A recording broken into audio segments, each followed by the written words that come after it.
провоцирует.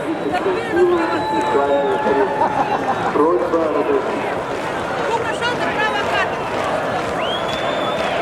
О, точно, давайте смотрим. Тань, давай, начинай.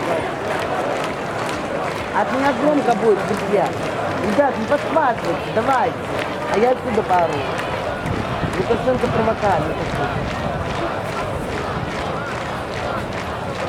Лукашенко провокатор. Так, у нас остались 4 года, девочки. Таня, возьми мне там один.